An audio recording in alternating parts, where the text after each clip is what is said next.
কিভাবে মুসলমানদের যুবকদের ঈমানকে নষ্ট করা যায়, কিভাবে মুসলিম তরুণ তরুণীদের চরিত্রকে নষ্ট করা যায়।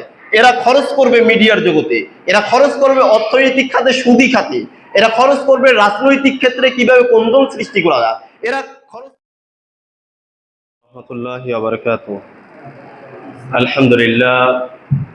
আলহামদুলিল্লাহ নাহমাদুহু ওয়া নাস্তাঈনুহু ওয়া নাস্তাগফিরুহু ونعوذ بالله من شرور أنفسنا ومن سيئات أعمالنا من يهده الله فهو المهتد ومن يضلل فلا مضل له ومن يضلل فلا هادي له وأشهد أن لا إله إلا الله وحده لا شريك له وأشهد أن محمدا عبده ورسوله أما بعد فإن خير الحديث كتاب الله وخير الهدي هدي محمد وشر الأمور محدثاتها وكل محدثة بدعة وكل بدعة ضلالة وكل ضلالة في النار فأعوذ بالله من الشيطان الرجيم إن الذين كفروا ينفقون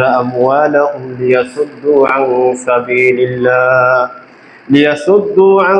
سبيل الله فسينفقونها ثم تكون عليهم حسرة ثم يغلبون। যাবতীয় প্রশংসা, যাবতীয় গুণগান মহান আল্লাহ সুবহানাহু ওয়া তাআলার জন্য, যিনি সারা বিশ্বে ইসলাম এবং মুসলিম বিশ্বকে সমুন্নত করেছেন, মুসলিমকে শ্রেষ্ঠত্ব দান করেছেন, ইসলামকে সকল ধর্মের উপরে বিজয়ী হিসেবে কিয়ামত পর্যন্ত সর্ববিজয়ী ধর্ম হিসেবে ঘোষণা দিয়েছেন। মহান আল্লাহ তাআলা শুকরিয়া আদায় করি, আলহামদুলিল্লাহ। অথবা দরুদ সালাত ও সালাম বর্ষিত বিশ্ব নবী হযরত মুহাম্মদ সাল্লাল্লাহু আলাইহি ওয়াসাল্লামের উপর। আল্লাহুম্মা সাল্লি আলাইহি আল্লাহুম্মা বারিক আলাইহি। এখানটা একটু বন্ধ করে দিন, এখানটা। সম্মানিত মসজিদের মুসল্লিবৃন্দ, আজকে জুমার সংক্ষিপ্ত খুতবার বিষয় হলো ভারতীয় আধিপত্যবাদ ও বাংলাদেশ, ইসলামী ভাবনায় দিক নির্দেশনা। আপনারা সকলেই জানেন বর্তমান বাংলাদেশের প্রেক্ষাপট, বিভিন্ন ক্ষেত্রে বিভিন্ন ধরনের অরাজকতা, বাংলাদেশের পরিবেশ পরিস্থিতি অস্থিতিশীল করা, রাজনৈতিক কন্দল, বিভিন্ন জায়গায় বিভিন্ন ধরনের সমস্যা তৈরি করা ইত্যাদি নানাবিধ সমস্যা জর্জরিত বাংলাদেশের প্রেক্ষাপটে আমরা বিষয়টিকে একটু সংক্ষিপ্তভাবে জানার চেষ্টা করব। যদিও এটা অনেক লম্বা আলোচনার বিষয়, অনেক একাডেমিক ঐতিহাসিক তথ্য প্রমাণের ভিত্তিতে আলোচনার দাবি রাখে, তথাপিও আজকে জুমায় সংক্ষিপ্তভাবে আমি আপনাদের সামনে উপস্থাপন করব, যাতে করে আমাদের ঈমানকে শানিত করতে পারি, ঈমানকে জাগ্রত করতে পারি, এবং যে অমুসলিম বিজাতীয় যত ধরনের ষড়যন্ত্র করছে আমাদের বিরুদ্ধে, এই ষড়যন্ত্রগুলোকে আমরা যেন সকলে ঐক্যবদ্ধভাবে প্রতিহত করতে পারি, আমাদের দেশ আমাদের ঈমানকে রক্ষা করতে পারি। এজন্য আপনাদের সুদৃষ্টি কামনা করছি। বিষয়টি ভালো করে শুনান, বুঝেন, বুঝার চেষ্টা করবেন। আল্লাহ তাআলা সকলকে তৌফিক দান করুন, আমিন। সম্মানিত মসজিদের মুসল্লিবৃন্দ, আপনারা সকলেই জানেন যে ইসলাম মহান আল্লাহ তাআলার কাছে একমাত্র মনোনীত নির্বাচিত ধর্ম। আল্লাহ তাআলা তিনি নিজেই বলেছেন যে ইন্নাদ দীনা ইনদাল্লাহিল ইসলাম, আল্লাহর কাছে গ্রহণযোগ্য মনোনীত নির্বাচিত একমাত্র জীবন বিধান হলো ইসলাম। ইসলাম ব্যতীত কোনো ধর্ম, কোনো মতবাদ কিংবা কোনো চিন্তা ইত্যাদি কোনো কিছুই আল্লাহ তাআলা গ্রহণ করবেন না, এটা আল্লাহ বলেছেন। দ্বিতীয়ত হলো যে ইসলামকে আল্লাহ তাআলা মনোনীত করার পর ইসলামের অনুসারী যারা হবে, ইসলামকে যারা বাস্তব জীবনে প্রতিফলিত করবে, বাস্তবায়ন করবে, তাদেরকে আল্লাহ তাআলা সম্মানিত করেছেন, তাদেরকে মুসলিম হিসেবে আখ্যায়িত করেছেন এবং তাদেরকে সারা বিশ্বের উপরে তাদেরকে সম্মানিত করেছেন। আল্লাহ তাআলা অসংখ্য আয়াতের মধ্যে এই কথাগুলো উল্লেখ করেছেন, যাতে করে আমরা ইসলামকে গ্রহণ করতে পারি এবং ইসলাম অনুযায়ী জীবনযাপন করতে পারি। তো এই হলো ইসলামিক দিক নির্দেশনা। কিন্তু বাস্তবতার দিক থেকে আমরা দেখি যে ইসলামকে মাইনাস করা, কিংবা ইসলামের উপরে টর্চার করা, ইসলামকে যারা লালন করে বাস্তবায়ন করার চেষ্টা করে, যারা মুসলিম বলে পরিচয় দেয়, তাদের ক্ষেত্রে আমরা যদি দেখি সারা বিশ্বের সকল ধর্ম, সকল বর্ণ তারা ইসলাম এবং মুসলিমদের বিরুদ্ধে অবস্থান করার জন্য তাদের পারস্পরিক কন্দলগুলো, পারস্পরিক দ্বন্দ্ব বিবাদগুলো ভুলে গিয়ে ইসলাম এবং মুসলিম বিশ্বের জন্য তারা এক টেবিলে বসতে রাজি হয় এবং এক টেবিলে বসে ইসলাম এবং মুসলিমদের জন্য যত ধরনের ষড়যন্ত্র করা যায়, যত ধরনের দুর্যোগ কিংবা যত ধরনের ষড়যন্ত্র, যত ধরনের দুর্বিসন্ধি করা যায়, তারা কিন্তু সবাই এক টেবিলে বসে এবং বসে সারা বিশ্বে ইসলাম এবং মুসলিম বিশ্বের জন্য তারা মহা চ্যালেঞ্জের সম্মুখীন হয়ে দাঁড়িয়েছে। আমরা যেটা দেখি, দেখুন আল্লাহ তাআলা এই কথাই বলছেন যে লাতাজিদান্না আশাদ্দান নাসি আদাওয়াতাল লিল্লাযিনা আমানুল ইয়াহুদ ওয়াল্লাযিনা আশরাকু। সারা বিশ্বের মুসলমানদেরকে আল্লাহ তাআলা বলছেন, দেখো যে লাতাজিদান্না আশাদ্দান নাসি, পৃথিবীতে অসংখ্য মানুষের সমাবেশ ঘটবে, পৃথিবীতে অসংখ্য ধর্মের অনুসারী হবে। শুনে রাখো, সকল ধর্মের অনুসারীরা তারা ইমানদার যারা, মুসলিমদের মধ্যে ইমানদার যারা, এই ইমানদারের জন্য সবচেয়ে বড় কঠিন, সবচেয়ে বড় উগ্র, চরমপন্থী, ক্ষতিকারক, বিপজ্জনক, মহাবিপজ্জনক হলো ইমানদারের জন্য ইয়াহুদি গোষ্ঠী। ভালো করে মনে রাখবেন, প্রথমে আল্লাহ তাআলা বলছেন ইয়াহুদ অর্থাৎ ইহুদি জাতি মুসলমানদের জন্য সবচেয়ে মহা ফিতনা, ভয়াবহ তারা। দ্বিতীয় আরেকটি জাতির কথা আল্লাহ তাআলা উল্লেখ করেছেন ওয়াল্লাযিনা আশরাকু, আর যারা শিরক করে, যারা মুশরিক অর্থাৎ হিন্দু। আমার এই আয়াত কোরআনে আল্লাহ তাআলা বলছেন যে মুসলমানদের জন্য, ঈমানদার জন্য ইহুদি জাতি সবচেয়ে বড় ভয়ানক, আর হচ্ছে যারা শিরিক করে, মুশরিক তথা হিন্দু, এই হিন্দু জাতি, এই দুইটি জাতি মুসলমানদের জন্য, ঈমানদারের জন্য সবচেয়ে বড় ভয়ানক। তাহলে আল্লাহ বলছেন যে এই দুইটা জাতি থেকে তোমরা বিরত থাকো। এই দুইটা জাতি মুসলমানদের, ঈমানদারের জন্য নাস্তানুবাদ করার জন্য কিংবা মুসলমানদেরকে বিভিন্ন ক্ষেত্রে তারা সমস্যা তৈরি করার জন্য বিভিন্ন ধরনের ষড়যন্ত্র দিন রাত করে যাচ্ছে, যেটা মুসলমান ঈমানদার বুঝেই না, বোঝার চেষ্টাই করে না।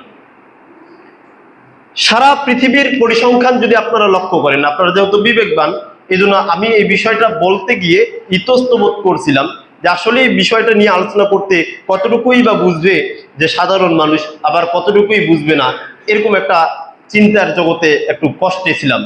তো আল্লাহ ভরসা তবুও বিষয়টি নিয়ে আলোচনা করার সাহস করছি, যেহেতু বর্তমান বাংলাদেশের প্রেক্ষাপটে সবচেয়ে বেশি উগ্র চরমপন্থী হচ্ছে হিন্দু জাতি, এবং ভারত থেকে হিন্দুরা সবচেয়ে বেশি মদত দিচ্ছে, বাংলাদেশের পরিবেশ পরিস্থিতিকে টালমাটাল করছে, বিভিন্ন দিকে বাংলাদেশের পরিবেশটাকে নষ্ট করার জন্য ভারত বিভিন্ন ধরনের কলকাপ জানাচ্ছে। আপনারা এটা যারা মোবাইলে খবর দেখেন কিংবা বিভিন্ন জায়গায় খবর শুনতেছেন, তারা বিষয়টা বুঝতে পারবেন।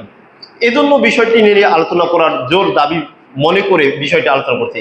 এবং কি আজকে আপনাদের সামনে যে খুতবা দিচ্ছি এমন না, বরং সারা বাংলাদেশের সকল মসজিদে আজকের মূল বিষয় হচ্ছে ভারত বিরোধী খুতবা। তো আল্লাহ তাআলা আয়াতের মধ্যে উল্লেখ করে দিচ্ছেন যে ইহুদি এবং মুশরিক জাতি অর্থাৎ হিন্দু জাতি মুমিনদের জন্য সবচেয়ে ক্ষতিকারক। দ্বিতীয়ত আল্লাহ তাআলা বলছেন ইন্নাল লাযিনা কাফারু, নিশ্চয় যারা কুফরি করে, ইউনফিকুনা আমওয়ালাহুম, তারা তাদের মাল সম্পদগুলোকে খরচ করে, ব্যয় করে, ইনভেস্ট করে, লিয়াসুদ্দু আন সাবিলিল্লাহ, আল্লাহর রাস্তায় বাধা প্রদান করার জন্য, আল্লাহর রাস্তায় বাধা দেওয়ার জন্য। একজন ইমানদার, একজন মুসলিম যাতে করে নামাজ পড়তে না পারে, এজন্য তারা বাধা দিবে। একজন মুসলমান কিভাবে তাদের ঈমান হারা হতে পারে, সেজন্য তারা বিভিন্ন ধরনের ষড়যন্ত্র করবে। একজন মুসলমান কিভাবে সে তার নৈতিক চরিত্র, তাদের ঈমানি দায়িত্ব জায়গা থেকে তারা যত বেশি বিশুদ্ধ, তাদের আমল আখলাক চরিত্রকে যত পরিশুদ্ধ করতে পারে, এই চিন্তা ভাবনা, এই চেষ্টা করবে। কিন্তু অমুসলিম জাতিরা তারা বাধা প্রদান করবে কিভাবে ওই মুসলমানের ঈমানটা নষ্ট করা যায়, কিভাবে তার চরিত্র নষ্ট করা যায়। এজন্য তারা বিভিন্ন ধরনের মিডিয়া জগৎ বলেন, অর্থনৈতিক বলেন, সামাজিক বলেন, পারিবারিক বলেন, চিকিৎসা বলেন, শিক্ষা ক্ষেত্রে বলেন, সকল ক্ষেত্রে তারা বাধা প্রতিবন্ধ তৈরি করার জন্য বিভিন্ন ধরনের ষড়যন্ত্র করে যাচ্ছে, করবে। আল্লাহ বলছেন লিয়াসুদ্দু আন সাবিলিল্লাহ, যাতে করে তারা আল্লাহ রাস্তায় বাধা প্রদান করতে পারে। আল্লাহ বলছেন ফাসায়ুনফিকুনাহা, তারা যা খরচ করে, তারা যা তাদের যা মাল সম্পদ আছে ইনভেস্ট করবে, খরচ করবে বাধা দেওয়ার জন্য, আল্লাহ বলছেন ফাসায়ুনফিকুনাহা, তারা আরো দান করবে, বেশি করে দান করবে, খরচ করবে মুমিনকে ঈমান হারা করার জন্য, মুমিনের চরিত্র নষ্ট করার জন্য, মুসলিমের জীবন থেকে কোরআন সুন্নাহর বিধানকে রহিত করার জন্য, বিলুপ্ত করার জন্য বিভিন্ন ধরনের তারা টাকা খরচ করবে। আল্লাহ বলছেন সুম্মা তাকুনু আলাইহিম হাসারাতান, দেখো হে মুমিনরা তোমরা শুনে রাখো যে তারা যে খরচ করছে, এই খরচ করাটা তাদের যে কোনো কাজে আসবে, কোনো কাজে লাগবে এমনটা মনে করো না। সুম্মা তাকুনু আলাইহিম হাসারা, তাদের এই দান সদকা, তাদের এই খরচ, তাদের যে মাল সম্পদ, সহায় সম্পত্তি ইত্যাদি এগুলো যে খরচ করছে, ইনভেস্ট করছে আল্লাহর পথে বাধা দেওয়ার জন্য, তাদের এই খরচগুলো, এই দানগুলো, এই ইনভেস্টগুলো সকল কিছু তাদের জন্য আফসোসের কারণ হবে। সুম্মা তাকুনু আলাইহিম হাসারা, তাদের এই দানগুলো, খরচগুলো তাদের জন্য আফসোসের কারণ হবে। এর চূড়ান্ত ফলাফল হিসেবে আল্লাহ উল্লেখ করেছেন সুম্মা ইউগলাবুন, তারা লাভজনক হবে না, বরং তারা পরাজিত হবে মুসলিমদের কাছে। সুবহানাল্লাহ, তারা পরাজিত হবে। তারা অসংখ্য কোটি কোটি টাকা খরচ করবে তাদের মিডিয়ার জগতে, কিভাবে মুসলমানদের যুবকদের ঈমানকে নষ্ট করা যায়, কিভাবে মুসলিম তরুণ তরুণীদের চরিত্রকে নষ্ট করা যায়। এরা খরচ করবে মিডিয়ার জগতে, এরা খরচ করবে অর্থনৈতিক খাতে, সুদি খাতে, এরা খরচ করবে রাজনৈতিক ক্ষেত্রে কিভাবে কোন্দল সৃষ্টি করা যায়, এরা খরচ করবে পারিবারিক ক্ষেত্রে কিভাবে মুসলিম পরিবারগুলোকে নষ্ট করা যায়। এরা সকল ক্ষেত্রে তারা বাজেট করবে, ইনভেস্ট করবে, খরচ করবে। কিন্তু আল্লাহ বলছেন সুম্মা ইউগলাবুন, যার তারা যত বেশি খরচ করবে তাদের মনের অশান্তি তত বেশি বাড়বে। সুম্মা তাকুনু আলাইহিম হাসারা, আল্লাহ বলছেন তাদের মনে অশান্তি থাকবে। কি রে, কাজ হচ্ছে কেন, কাজ হচ্ছে না কেন, এত করতেছি, এত খরচ করতেছি, কাজ হয় না কেন, তাদের মনে অশান্তি আল্লাহ তারা আরো বেশি বাড়িয়ে দিবেন। সুম্মা তাকুনু আলাইহিম হাসারা, তাদের হায় হুতাশ আফসোস বাড়বেই। সুম্মা ইউগলাবুন, আল্লাহ বলতেন এরা পরিশেষে এর চূড়ান্ত ফলাফল হবে যে সুম্মা ইউগলাবুন, তারা বিজয়ী হতে পারবে না, তারা পরাজিত জাতিতে পরিণত হবে। আল্লাহ এইভাবে উল্লেখ করেছেন। আল্লাহ আরেকটি আয়াত উল্লেখ করেছেন যে লা ইয়াত্তাখিযুল মুমিনুনাল কাফিরিনা আউলিয়া, মুমিনদের, মুসলিমদের উদ্দেশ্য করে আল্লাহ বলছেন শুনো যে মুমিনরা তারা যেন কাফিরদেরকে বন্ধু হিসেবে গ্রহণ না করে, তারা যেন কাফিরদেরকে বন্ধু হিসেবে গ্রহণ না করে। মিন দুনিল মুমিনিন, মুমিন ছাড়া একজন মুসলিম আরেকজন মুসলিমকে বন্ধু হিসেবে গ্রহণ করবে, একজন মুমিন আরেকজন মুমিনকে বন্ধু হিসেবে গ্রহণ করবে। কিন্তু একজন মুসলিম, একজন মুমিন কোনো হিন্দু কিংবা খ্রিস্টান কিংবা ইহুদি কিংবা বৌদ্ধ ইত্যাদি যে কোনো ধর্মের অনুসারী হোক না কেন, তাকে যেন বন্ধু, অন্তরঙ্গ বন্ধু হিসেবে গ্রহণ না করে। আল্লাহ বলছেন ওয়ামাইয়াফআল যালিকা, যে এই কাজ করবে অর্থাৎ অমুসলিমকে বন্ধু হিসেবে গ্রহণ করবে, ফালাইসা মিনাল্লাহি ফি শাই, আল্লাহ তার ব্যাপারে কোনো দায় দায়িত্ব রাখবেন না, সে তার দায় দায়িত্ব নিয়ে থাকবে। তাহলে বোঝা যাচ্ছে যে একজন মুসলিম, একজন মুমিন কোনো অমুসলিমকে বন্ধু হিসেবে গ্রহণ করতে পারবে না। এই তিনটা আয়াত। এখন হাদিসের দিকে লক্ষ্য করি। আল্লাহ রাসূল সাল্লাল্লাহু আলাইহি ওয়াসাল্লাম তিনি আমাদের জন্য ভবিষ্যৎবাণী করে গিয়েছেন, ভবিষ্যতের ইশারা ইঙ্গিত দিয়ে গেছেন যাতে করে আমরা সতর্ক থাকতে পারি। দেখুন, আপনি একটু যদি পৃথিবীর মানচিত্রে দেখুন, সারা পৃথিবীর ভৌগোলিক দৃষ্টিকোণ থেকে যদি দেখেন যে মধ্যপ্রাচ্যের যেগুলো দেশ আছে, এই মধ্যপ্রাচ্যের সকল কান্ট্রিগুলোকে অস্থির করে রেখেছে, উত্তেজিত করেছে একমাত্র একটা বিস্ফোরক রাষ্ট্র ইসরায়েল। ইসরায়েল একটা ছোট্ট রাষ্ট্র, যদিও অবৈধ রাষ্ট্র, সেই ইসরায়েল ছোট রাষ্ট্র হওয়ার পত্র ইহুদিরা মধ্যপ্রাচ্যের যতগুলো কান্ট্রি আছে সকল দেশগুলোকে তারা নাকা নিচু পানি খাওয়াচ্ছে, অস্থিতিশীল করে রেখেছে, তাদেরকে শান্তিতে ঘুমাতে দেয় না, শান্তিতে বসতে দেয় না, খেতে দেয় না, চলতে দেয় না। একটা ছোট্ট ইহুদি অবৈধ রাষ্ট্র ইসরায়েল গোটা মধ্যপ্রাচ্যের রাষ্ট্রগুলোকে অস্থিতিশীল করে রাখছে, উত্তেজিত করে রেখেছে। ঠিক তেমনি ভাবে সারা বিশ্বকে নিয়ন্ত্রণ করা কিংবা সারা বিশ্বের ক্ষেত্রে উস্কানি বা বিভিন্ন ধরনের মোড়ল বা মাতব্বরি করছে আমেরিকা সারা বিশ্বে।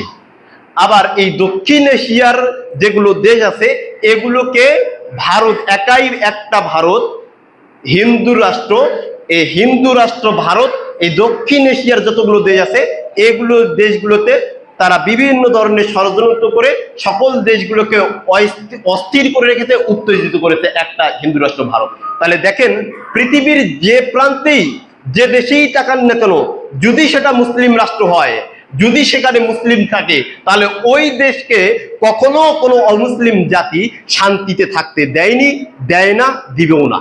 মনে রাখবেন, পৃথিবীর যে প্রান্তে যে রাষ্ট্রে ইসলাম এবং মুসলিম থাকবে, মনে রাখবেন তাদেরকে শান্তিতে থাকতে দিবে না অমুসলিমরা। ইহুদি, খ্রিস্টান, হিন্দু, বৌদ্ধ সকলেই এক টেবিলে বসে কিভাবে তাদেরকে অশান্তিতে রাখা যায়, কিভাবে উত্তেজিত করে রাখা যায়, কিভাবে তারা উন্নতি লাভ করতে না পারে, বরং তারা যেন তাদের গোলাম হিসেবে থাকতে পারে, তারা যত ধরনের ষড়যন্ত্র করে দেয়, তাদের মাল যাক, তাদের সহায় সম্পত্তি যাক, তাদের সবকিছু চলে যাক, তাতে তাদের আপত্তি নেই, তারা মুসলমানদেরকে শান্তিতে থাকতে দিবে না, এটাই তাদের বড় টার্গেট। আল্লাহ রাসূল সাল্লাল্লাহু আলাইহি ওয়াসাল্লাম তিনি হাদিসে বলছেন যে ইউশিকুল উমামু আন তাদা আলাইকুম কামা তাদা আল আকালাতু ইলা কসফাতিহা। আল্লাহ রাসূল বলছেন যে সারা পৃথিবীর যত ধর্মের অনুসারী আছে, সকল ধর্মের অনুসারীরা একত্রিত হবে। কিভাবে একত্রিত হবে? যে উম্মতে মুহাম্মাদের বিরুদ্ধে তারা একত্রিত হবে এমন ভাবে যে একজন মানুষ, যেমন তোমাদের মধ্য থেকে ক্ষুধার্ত ব্যক্তি যখন ক্ষুধা লাগে, তখন ক্ষুধা লাগলে তখন খাওয়ার জন্য, ভাত খাওয়ার জন্য বা খাবার খাওয়ার জন্য, তার পেটকে ভর্তি করার জন্য কি ধরনের সে তাড়াহুড়া করে খাবার খাওয়ার জন্য, যখন তার সামনে প্লেট উপস্থাপন করে খাবার ভর্তি করা, তখন সে প্লেট থেকে খাবার খাওয়ার জন্য কত তাড়াহুড়ো করে। তো আল্লাহ রাসূল বলছেন সারা পৃথিবীর যত ধর্মের অনুসারী আছে, ইহুদি, খ্রিস্টান, বৌদ্ধ, হিন্দু, সকলেই একত্রিত হবে ক্ষুধার্ত ব্যক্তির মতো, যেমন ভাবে একজন ক্ষুধার্ত ব্যক্তির সামনে ভর্তি প্লেট রাখা হয়, তাড়াহুড়া করে যেভাবে সে প্লেট থেকে খাবার খাওয়ার জন্য তাড়াহুড়া করে, ঠিক তেমনি ভাবে এই সকল ধর্মের অনুসারীরা, বিজাতিরা, ইহুদি, খ্রিস্টান, হিন্দুরা একত্রিত হয়ে ক্ষুধার্ত ব্যক্তির মতো তাড়াহুড়া করে মুসলমানদেরকে নাস্তানুবোধ করা, কচু কাটা করার জন্য তাড়াহুড়া ক্ষুধার্ত ব্যক্তির মতো খাবার খাওয়ার মতো তারা প্রতিযোগিতা শুরু করবে। তাহলে বুঝতেছেন, আল্লাহ রাসূল আগেই বলে দিয়েছেন যে, আল্লাহ রাসূল তখন জিজ্ঞেস করলেন সাহাবীরা, ক্বালা কাইলুন, একজন ব্যক্তি জিজ্ঞেস করলেন, ওয়াবিন কিল্লাতি ইয়াউমা ইযিন, হে আল্লাহ রাসূল, আমরা কি সেই যুগে খুব কম হব না? আল্লাহ রাসূল, আমরা কি সেই যুগে যখন অমুসলিমরা আমাদেরকে এইভাবে ক্ষুধার্ত ব্যক্তি যেভাবে খাদ্য খায় প্লেট পেলে, তো ওইভাবে যে অমুসলিমরা আমাদেরকে এইভাবে গ্রাস করবে, আগ্রাসন চালাবে, কচুকাটা করবে, আমাদেরকে এইভাবে মাইনাস করা শুরু করবে, তা আমরা কি সেই যুগে খুব কম হব? তখন আল্লাহ রাসূল বলছেন যে না, তোমরা সেই যুগে কম হবে না, বাল আনতুম ইয়াউমা ইযিন কাসীর, তোমরা সংখ্যায় কম হবে না, তোমাদের সংখ্যা মুসলমানদের সারা পৃথিবীর সংখ্যায় বেশি হবে। মুসলমানদের সংখ্যা বেশি হওয়ার পরও আল্লাহ রাসূল বলছেন তবুও অমুসলিমরা তোমাদেরকে কচুকাটা করবে। তাহলে দেখেন সারা বিশ্বে মুসলমানদের সংখ্যা কত হবে জানেন? 150 কোটির উপরে মুসলমানদের সারা বিশ্বে বর্তমান 150 কোটির উপরে। তবুও মুসলমানরা কেন এই পরাজয় হচ্ছে? কেনই বা ফিলিস্তিনের মুসলমানরা দীর্ঘ বছর যাবত কেন অমুসলিম ইহুদিদের হাতে এত তারা নিপীড়িত হচ্ছে, দেশ ছাড়া হচ্ছে, তাদেরকে দিনে রাতে গুলি, বারুদ, বোমা, তার মিসাইল, যত কিছু পারমাণবিক অস্ত্র, রাসায়নিক অস্ত্র সবকিছু মেরে তাদেরকে উৎখাত করে দিচ্ছে, নাস্তানুবাদ করে দিচ্ছে, কেনই বা হচ্ছে? কেনই বা মায়ানমারের মতো রোহিঙ্গাদেরকে, যে মায়ানমারে যে বৌদ্ধ ধর্ম অনুসারী, তারা কেনই বা রোহিঙ্গাদেরকে উৎখাত করে দিয়ে বাংলাদেশে পাঠালো? আপনি চিন্তা করুন, একটু চিন্তা করুন। আবার এই খুতবা দিয়ে আপনাদেরকে এটাই বুঝাচ্ছি যে একটু চিন্তা করুন, দেখুন তো আমাদের অবস্থান কতটুকু পরিষ্কার থাকা উচিত। কেনই বা দিনের পর দিন এই যে আমাদের পার্শ্ববর্তী রাষ্ট্র ভারতে মুসলমানদেরকে এইভাবে নির্যাতন করা হচ্ছে, নির্যাতনের স্টিম রোলার চালা হচ্ছে, দিনে রাতে তাদেরকে হত্যা করা হচ্ছে, গুম করা হচ্ছে, নামাজ পড়তে দিচ্ছে না, বিভিন্ন ধরনের সমস্যা তৈরি করতে। কেন? আমরা কি সংখ্যায় কম? আমরা তো সংখ্যায় বেশি। তাহলে আমাদের কি করা উচিত? আল্লাহ রাসূল ওই হাদিসেই বলছিলেন যে দেখো তোমাদের সংখ্যা বেশি হবে, তবুও তোমরা তাদের সঙ্গে পারছো না, এই কারণে যে তোমাদের মধ্যে দুনিয়ার ভালোবাসা ঢুকে যাবে, আর হচ্ছে তোমরা কেউ মরতে চাইবে না কেউ। ছোট বলেন, বড় বলেন, সকলকে যদি বলেন মরার কথা, কেউ মরার হিসাব করে না, এমন ভাব সবার ভাব মনে হয় ও যুগের পর যুগ বেঁচে থাকবে। কি আলেম বলেন কি জালেম বলেন, সকলেই বেঁচে থাকতে চাইবে। আর সম্পদ, কে কত সম্পদের পাহাড় করতে পারে এই প্রতিযোগিতা করবে। মরার ভয় কেউ করবে না। সম্পদের পাহাড় করছে, তবুও বলছে আরো লাগবে, আরো লাগবে, আরো লাগবে। তাহলে এই যদি অবস্থা হয়, তাহলে কেনই বা অমুসলিমরা মুসলিমদের উপরে কর্তৃত্ব করবে না? কেনই বা অমুসলিমরা মুসলিমদেরকে নাকানি চুবানি খাওয়াবে না? কেনই বা মুসলিমরা মুসলিমদেরকে কচুকাটা করবে না? তার বাস্তবতা আমরা দেখছি তো এখন। সম্মানিত মসজিদের মুসলিম, দেখুন এই যে আমি আজকের খুতবায় যে ভারতীয় আধিপত্যবাদ, ভারত বাংলাদেশকে, শুধু বাংলাদেশ না, আপনারা জানেন বিস্ফোরা, ভারত হচ্ছে এই এশিয়া, দক্ষিণ এশিয়ার হচ্ছে সবচেয়ে বড় বিস্ফোরা একটা রাষ্ট্র। বিস্ফোরা বলতে আপনি জানেন, আপনার শরীরে যদি একটা কোনো জন্য ফোড়া হয় যেটা বিষাক্ত, ওই শরীরে একটা ছোট বিস্ফোরা যদি হয়, গোটা শরীরকে ব্যথায় ব্যথিত করে কিনা? গোটা শরীরকে ব্যথায় ব্যথিত করে। শান্তি পাবেন না, ঘুমাতে পারবে না, খেতে পারবে না, শুইতে পারবে না, বসতে পারবে না, চলতে পারবে না। কেন? একটা ছোট বিস্ফোরা হওয়ার কারণে গোটা শরীরকে যদি অস্থির করে দেয়। তাহলে দেখেন, বিস্ফোরা এজন্যই নাম হচ্ছে যে এই দক্ষিণ এশিয়ার সবচেয়ে বড় বিস্ফোরা রাষ্ট্র হচ্ছে ভারত, হিন্দু রাষ্ট্র। ভারতের আশেপাশে যত রাষ্ট্র আছে, সকল রাষ্ট্রগুলোর উপরে তারা কর্তৃত্ব করতে চায়, একচ্ছত্র কর্তৃত্ব করতে চায়, মাতব্বরি করতে চায়, নামে বেনামে ঢুকে তারা অস্থির করতে চায়। আর এই সকল দেশগুলোকে কর্তৃত্ব করার কারণে, কর্তৃত্ব চাওয়ার কারণে এই রাষ্ট্র, এই ভারত কোনো এশিয়ার এই আশেপাশে যত বলেন, ভুটান বলেন, নেপাল বলেন, মায়ানমার বলেন, আফগানিস্তান বলেন, আপনার পাকিস্তান বলেন, বাংলাদেশ বলেন, আর যত রাষ্ট্র বলেন, সকল দেশে ভারত কোনো না কোনো সমস্যা তৈরি করে রেখেছে। কোনো দেশ শান্তিতে নেই।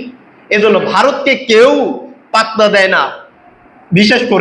বিশেষ করে মালদ্বীপের মতো একটা ছোট রাষ্ট্র, তারা পাত্তা দেয় না। পাকিস্তান তো আগ থেকেই পাত্তা দেয় না। তো এই রাষ্ট্রগুলো কিন্তু এর সবচেয়ে বেশি যেগুলো ছাপাই গায়, আমরা জানি, বিগত সরকার বলেন কিংবা তার আগ থেকে বলেন, এই যে ভারতের এমন একটা রাজ্যে পরিণত হওয়ার একটা ষড়যন্ত্রের ভিতরে প্রবেশ করে ফেলেছিল, যেটা আপনারা সকলেই জানেন, সকলেই বুঝেন, আপনারা অনেক কিছু খবরে শুনেছেন। তো দেখেন, এই যে ভারত, এই ভারত শুধু প্রত্যেক রাষ্ট্রের বা প্রত্যেক যারা মোরল রাষ্ট্র, বড় বড় রাষ্ট্র, তারা চায় পৃথিবীতে কর্তৃত্ব করতে। চীন যেমন চায়, রাশিয়া যেমন চায়, আমেরিকা যেমন চায়, ইসরায়েল যেমন, ইহুদিরা যেমন চায়, এইদিকে ভারত যেমন চায়। তো কে এখন বিজয়ী হতে পারে, বা কে তার বিশাল একটা স্টেট কায়েম করতে পারে, বিশাল রাষ্ট্র তৈরি করতে পারে?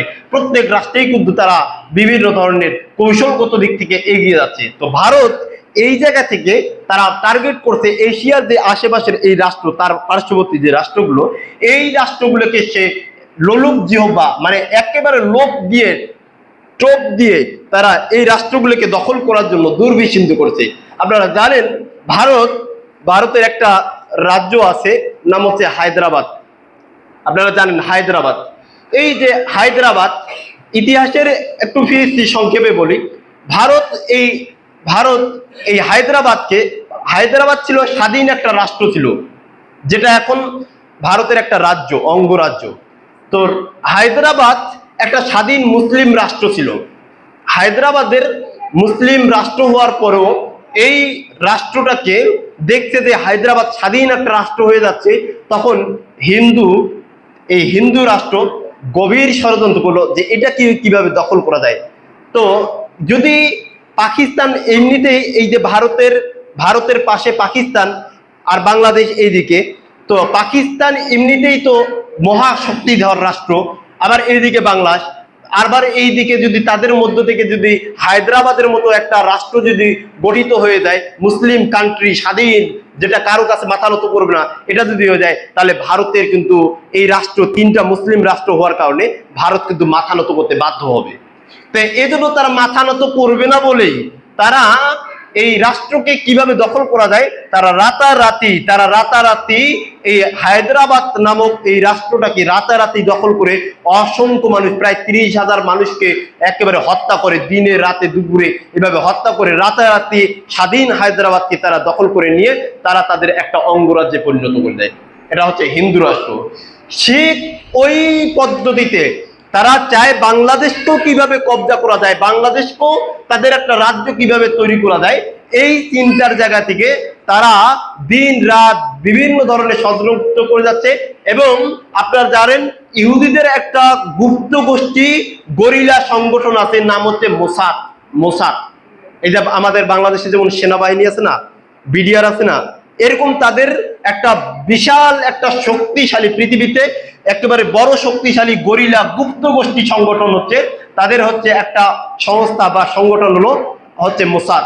আর হিন্দুদের হলো, অর্থাৎ ভারতের হলো র র র আবার তাদের আরেকটা ধর্মীয় বা মানব সেবামূলক সংগঠন হচ্ছে ইসকন। ইসকন। তো এরা এই ষড়যন্ত্রগুলো করে যাচ্ছে। এখন আমি যেটা বলতে যাচ্ছি যে ভারত এটা বাংলাদেশকে টার্গেট করে যে ষড়যন্ত্রগুলো করে যাচ্ছে, এই ষড়যন্ত্র, কয়েকটা ষড়যন্ত্র শুধু আপনাদের কাছে বলবো যাতে করে আমরা সতর্ক থাকতে পারি।